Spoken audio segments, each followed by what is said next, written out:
Great. Hello, everyone. Thank you so much for watching Derek Changes His Mind. I'm Kayla Myers with SF Doc Fest, and I'm really excited to be able to talk with Derek today about his film and the process of making it. So thank you so much for being here, Derek. Thank you very much for having me. I think something that I found really interesting about the film that I'd like us to start our conversation with is um, there's multiple directors credited, and I'm really curious about the process of like cinematography because it's very clear that there are moments in which you have the camera, you're the one filming, it's your perspective, it feels like you.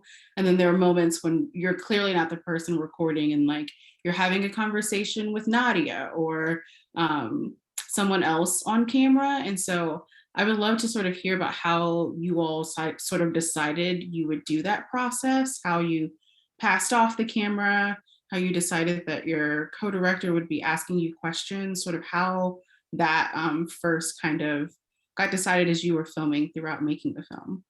It really just came about organically. Um, as I told you before we began the recording, that my friends became really excited in helping me do this project because they knew that I wanted to explore opportunities to help myself gain functionality through surgery. And because they were very close with me, they like I said, did it on their own volition, and ultimately they gained greater creative input than, say, if they were just performing roles as a cinematographer or producer. And so that became just hanging out with me and the family and growing to understand our dreams and struggles. And it was not so much a production, but more so a collaborative life experience together. And so that's how things developed more organically. And you could see that they too had input into the way things looked and the direction of the production. Yeah, it's interesting to hear you call it a collaborative life experience because I think that is what the film feels like. And that really bodes well into my next question, just about how did you decide that this was something you wanted to document, that you wanted it to be in this feature length documentary form, because it is something that's so personal for both you, but also Nadia and Carmen, that it is a really pivotal sort of point in all of your lives. So I'm curious about how you decided that this was the form that you wanted it to take. Well, I just graduated from film school in Los Angeles at that moment. And as a person with a disability, it's really hard to break into such a competitive industry and competing against, like, say, 21-year-olds who are able to drive, able to get 5 coffees for a team, which is something that I was unable to do. And I really felt like this is my shot to create something substantial outside of that sphere and kind of chart my own path, while also trying to make my quality of life better at the same time. And as a filmmaker, of course, you always want to flex your chops in that process. But for me, it was also a chance for me to gain a higher quality of life while the process was happening. So that was just a really exciting chance to do both. And it was also very harrowing too, trying to complete the study that had daily routines of exercises, pre and post surgery, as well as our struggles getting my wife her green card. And so the emotional toils of both of those processes became very clear during the film, and was just something that, like you mentioned, was very organic. And ultimately, I wanted to share that with people so that they could gain a better understanding and for themselves and for societal purposes, just show that a family like ours can have the strength to get through the logistical problems of trying to fight the government and go through the process of rehabilitating yourself after a really traumatic injury. And so that is why I feel like this project has its strengths in showcasing that not only is it a very personal story, but is also very societally important to so people know that they too can uh, gain the things that they want and increase their quality of life. Yeah, I think that that absolutely comes through, especially with the way you open the film, with you like tying your shoes, and then there's a moment later on, early on in the film, when you're making a peanut butter and jelly sandwich, and kind of really showcasing your everyday life experience. And I think something that is really um, interesting is how balanced the film is in terms of giving space to you going through that process of rehabilitation, but also showing us what your life is like as a disabled person, but then also really giving space to Nadia and her own um, journey from living in the US for so long, but not having a green card, or the sort of having to navigate the legalities and institutions for both of you. You're both really having um, to face those things together at the same time. And so I just kind of wanted to hear from you in the process of like editing and sort of thinking about how to make sure there was a fair sort of balance for both of you. So I'd love to hear kind of how you thought about that after you decided to stop filming and you're looking at everything that you had filmed during the course of that time. Kind of how did you decide that you would give weight equally to both of you? Well, as I stated, it started out with a chance for me to explore whether or not this surgery would be able to help me regain physical function. That was the kind of thesis of the project, but that, of course, is a documentary metamorphosed over time because Nadia was not only dealing with her things, but she was also helping me through my rehabilitative process. And so, not only was she there as a partner, she was also there as a therapist as well. And so, we really did that hand in hand, but also, I was there for her 120%, trying to get the green card because, like I say, not only was it her journey to get it, but because we did everything hand in hand, I personally felt like it allowed me a chance to gain a strong hold in her world as well.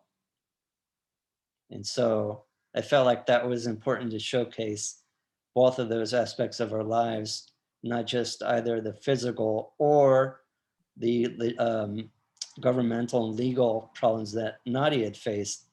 Felt like painting a whole picture of the family, sharing the world that we lived in was something that a lot of people could connect with and would strengthen the project and the overall narrative and um, trajectory of the story. Mhm. Yeah, it absolutely is a strength because it really kind of gives us a full picture of you, a full picture of your family's lives, and the lives, how many others' lives are probably very similar. And I think another thing that really strengthens that is your narration throughout the film, which I think comes in at really great and really specific moments. And there's one in particular, one line that stuck out to me was when you are doing sort of the motor exercises that you're supposed to, but you're also talking at the same time about Carmen also sort of learning her own motor skills. And you said, like, learning my motor skills at the same time as my child. And so I would love to hear about how you decided to write that narration, and how you picked which moments it felt best for you to come in instead of just kind of letting the scene happen. Because I think it's one of my favorite kind of parts of watching the film, hearing when you decide to come in, when you decide to sort of give us fuller context, or let us know what you're thinking as like a husband, as a father, and also like as a filmmaker. So I would love to hear sort of how you crafted the narration. So the editing process basically was just your standard. You're trying to cut together a film, make it the story as strong as possible, the visuals as strong as possible. But ultimately, once the editing had been completed, I watched it objectively and said this would increase the level of intimacy and give the viewer a better understanding of what's going on, because it's about the changing of my mind, understanding my inner workings and just my thought process while this experience is being showcased on screen would make it a more enjoyable film for everybody. And I also that's my favorite line too. Mm. Not to pat myself on the back, but I thought that was really strong because you get to see my beautiful daughter doing things to help herself, but also me trying to match her in her growth. And it's just, give me a second, just thinking about her um, growing up, it's just, as any parent knows, just fills your heart with a lot of joy, and it can be overwhelming at the same time. So thank you for pointing that out. It just makes me very happy. Yeah, absolutely. It's a really, really beautiful moment. And I think where the film kind of comes to in terms of really reaffirming how much you and Nadia are thinking about yourselves and your family, and what sort of can continue post even the time of the filming of the film. What life that you all are able to make sure Carmen has is really, really, it's a really beautiful thread throughout the film. And it kind of bodes well into the next question that I wanted to ask you, sort of thinking about the your work and what you kind of see how you would like to continue as a filmmaker, what kind of work you want to continue making. Because I think the other aspect of this film that it really reaffirms is the sort of institutional hoops that you all have to continue to jump through. Another part of your narration that I thought stuck out to me was when you were talking about what the government decides is considered income, and what you're able to sort of maneuver, and what is allowed to be in your bank, and what makes you qualify for disability, which is really a really frustrating scene, I know, for me to watch, but I'm sure it was even more frustrating for you to experience, because you said like that's as much as a documentarian has in the bank anyway. And so I would love to hear more kind of what you think about um, that aspect of your filmmaking practice, and how you sort of see yourself continuing after making this film. Do you want to sort of continue exploring things in this way, or is there something else that you're potentially working on? Um, well, anyone who's gone to college knows that student loans are forever going to be a part of your life. And at that point, loans were even a larger part of our lives. As Mm, I said, our experience is not just singular for me and my college practices, but Nadia had been there with me along the whole way. And that those loans in the bank account were considered income, and uh, my Social Security was discontinued at that point. Um, but ultimately, we came to realize that that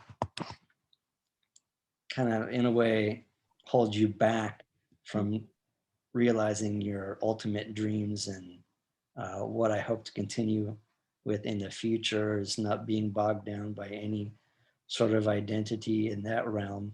mm, Currently, I'm actually working on, as you know, in the film, I express my desire to focus on people in the entertainment industry with disabilities, but um, I'm working on right now a film about gamers within a disabled community and how Mm. they and their allies have figured out ways for them to participate in an equal manner as able-bodied people. And that just, that happened from a conversation I had with a friend saying, oh yeah, I wish I would be able to play Grand Theft Auto again. He said, oh, why not try and discover ways that you can? They have different accessibility devices that would help you. And I thought to myself, well, yeah, that'd be really cool to discover more for myself. But then as a filmmaker, that sparked more and more like, hey, this would be really exciting to show other people outside of the gamer community, and would be really awesome to profile people that may not have their stories being told otherwise. Um, and so, and that's, as a documentarian, that's something I understand that a lot of other filmmakers, um, not only are they wanting to make a good film, but they're also wanting to explore something that may or may not have been apparent to other people. And that, as you said, that is a big trope in my life and where I want to go forward with. Yeah. Well, I'm excited to see how that will pan out, wherever, whatever form it may end up taking. I guess my last thing for you as we sort of wind down is there anything else that you want the audience who's watching this Q&A to know about the film, or anything that you want them to take away after watching the film and after watching this Q&A?